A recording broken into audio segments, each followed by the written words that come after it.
গল্পের নাম শিকিমোরি-সান এবং কালো ছায়ার অভিশাপ। সত্য ঘটনা থেকে অনুপ্রাণিত। জাপান, তোহোকু অঞ্চলের এক ছোট্ট গ্রাম, যার নাম ইয়ামাহারা।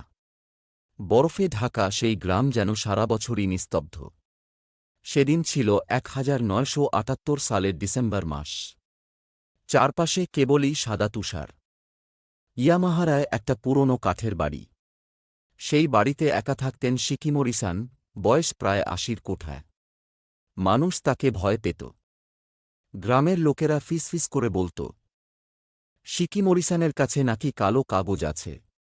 ওতে কালা জাদুর মন্ত্র লেখা থাকে, যাকে ইচ্ছে অভিশাপ দিতে পারে। লোকেরা রাতের বেলা তার বাড়ির পাশে যেত না, কারণ শোনা যেত রাত গভীর হলে শিকিমোরি-সানের ঘর থেকে অদ্ভুত গলার আওয়াজ আসে, আর দেখা যেত জানালার ফাঁক দিয়ে কোনো অদৃশ্য ছায়া নড়ছে। এক রাতে গ্রামের 5 বন্ধু আড্ডা দিচ্ছিল। তাদের মধ্যে সবচেয়ে দুষ্টু ছিল তোশিও।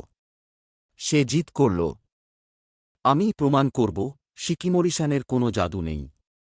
কালো কাগজ নিয়ে আসব ওর ঘর থেকে। বন্ধুরা সবাই ভয় পেয়ে বলল, না না তোশিও, ওনার কালো কাগজ নাকি ছুঁলেই ছায়া পিছু নেয়। কিন্তু তোশিও হাসতে হাসতে বলল, ভয় পেও না, এগুলো গাঁজাখুরি গল্প। রাত 1টার দিকে তোশিও একাই বেরিয়ে পড়ল। তুষার পড়ছে, বাতাসে শিরশিরে ঠান্ডা। শিকিমোরি-সানের বাড়ির কাছে পৌঁছে সে পেছনের দরজা টিপে দেখল। দরজা কর্কশ শব্দ করে খুলে গেল। ভেতরে ঢুকতেই দেখতে পেল ঘরের মধ্যে মোমের আলোয় শিকিমোরি-সান বসে আছেন। তার সামনে টেবিলে কিছু কালো কাগজ, তাতে লাল রঙের ভয়ঙ্কর চিহ্ন আঁকা। ঘরে ধূপের গন্ধ, আর যেন নিঃশ্বাসও ভারী হয়ে এল। হঠাৎ শিকিমোরি-সান ফিসফিস করে বললেন, তোশিও, আমি জানতাম তুই আসবি কালো কাগজ নিতে। তোশিও অবাক হয়ে বলল, আপনি জানলেন কিভাবে? শিকিমোরি-সান চোখ মেলে তাকালেন। তার চোখ দুটো যেন কালো গহ্বর। তিনি বললেন, নেও কাগজ, কিন্তু মনে রাখিস, ছায়া তোকে ছাড়বে না। তোশিও মুচকি হেসে বলল, গল্পগুজব, এসব আমি বিশ্বাস করি না। সে টেবিল থেকে এক টুকরো কালো কাগজ ছিনিয়ে নিয়ে দৌড়ে বেরিয়ে এল। বন্ধুরা তখন বাইরে অপেক্ষা করছিল। তারা অবাক হয়ে দেখল কালো কাগজে জাপানি কান্তজিতে লেখা, কাগে মানে ছায়া। তোশিও তখনও হাসছে। কিন্তু সেই রাতেই তার ঘরে অদ্ভুত ঘটনা ঘটতে শুরু করল। তোশিওর ঘুমের মধ্যে দেখতে পেল তার ঘরের দরজা আস্তে আস্তে খুলছে। ভেতরে ঢুকছে এক বিশাল কালো ছায়া। কোনো চোখ নেই, মুখ নেই, শুধু লম্বা অবয়ব। ছায়াটি এগোচ্ছে তোশিওর দিকে। তোশিও চিৎকার করে উঠল, কে কে তুমি? দূরে যা।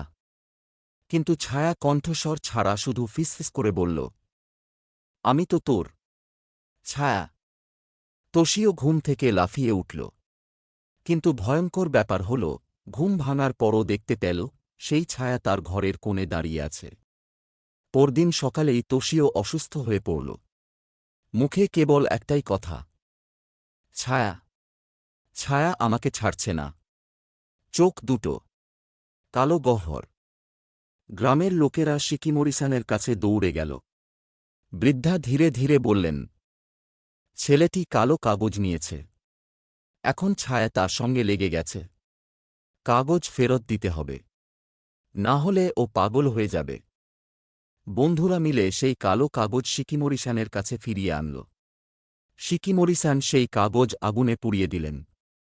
সেই আগুন থেকে যেন ধোঁয়ার আকারে ছায়াটি ছুটে বেরিয়ে গেল, তারপর নিঃশেষ হয়ে গেল। তোশিও ধীরে ধীরে সুস্থ হল। কিন্তু আজও মাঝে মাঝে ওর চোখে নাকি সেই ছায়া ভেসে ওঠে। এখনও ইয়ামাহারা গ্রামের বয়স্ক লোকেরা বলে, শিকিমোরি-সান মারা গেছেন বটে, কিন্তু কালো কাগজের রহস্য মরে যায়নি। যদি কেউ আবার সেই কাগজ নিতে যায়, ছায়া আবার ফিরবে। শেষ। গল্পটি ভালো লাগলে লাইক, কমেন্ট, সাবস্ক্রাইব অবশ্যই করে দিবেন।